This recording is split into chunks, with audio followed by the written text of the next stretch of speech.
we wanted to make sure we also gave them an opportunity to really think very carefully about the purpose of the different types of assessment that we're going to be using and talking about as we apply or develop and apply data decision rules.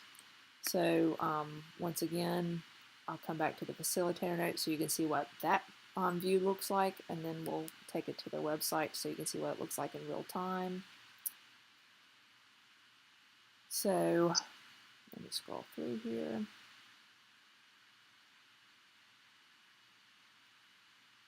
That's all that we just went through. All right, so now we took a little break at 10:30, and then we're going to ask them to get into the assessment guidelines.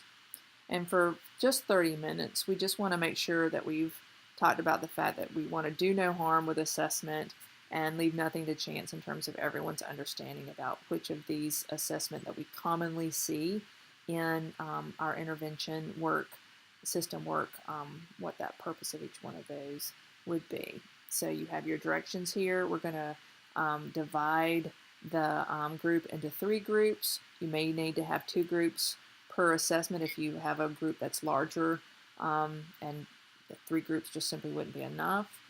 And so anyway, as you group your folks, you just want to make sure you have at least one group that's looking at the universal screening section, and then one group looking at the progress monitoring section, and then a third group looking at the diagnostic assessment section of the MTSS guidelines for assessment. Once you have those assigned, they're going to read that section, and then they're going to, and this seems timely, they're going to click on their regions link. And so let's say we're in the West.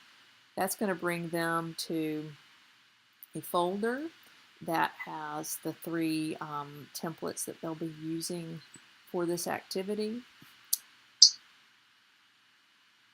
It should pop up here anyway. And so let's say that my group is looking at progress monitoring. I'm going to click on that Google Doc, and together, based on what we reviewed in that section of the MTSS assessment guidelines, we're going to list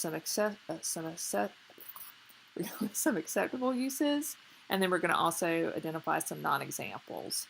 And so again, the way this is written, they have editing rights. They should be able to type in this document, and you could have them do it that way, and you can just simply pull this up on your projected computer screen and go over it that way. Or if you just want to give them hard copies of these simple templates, you could also do it like that. But in this little section, again, just a 30-minute section, we're getting them into those assessment guidelines. We're assigning one of those 3 assessment types, and then we're going to have them read the purpose of the assigned assessment, and as a group, generate a list of examples and non-examples using either a Google Doc or a hard copy of that makes you feel comfortable. Susan, do you notice that there's a random U on that slide? Well, I didn't want to really draw any attention to it. That is, it's not supposed to be there. I will take that off. I did. It crossed my mind. Right.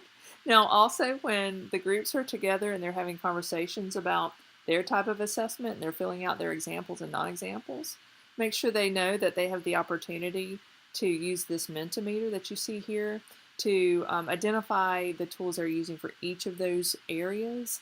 And so if they attended the previous session, they probably understand that you can simply do this on your device or a laptop. Go to Menti and then put in the code, and then they can identify the screening tools that they're using in their LEA, making sure that they include the name of their LEA when they post.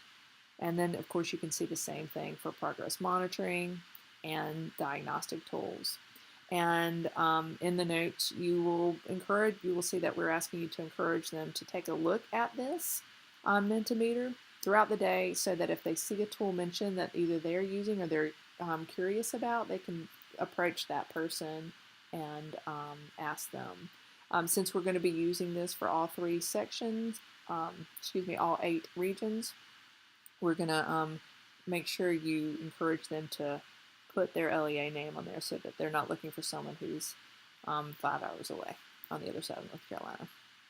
Okay, so that's that quick 30-minute section that you'll see in your facilitator notes, where we're making sure that they understand that we're going to do no harm with these assessments. We want to keep the purpose and the function of these assessments in the forefront of the work.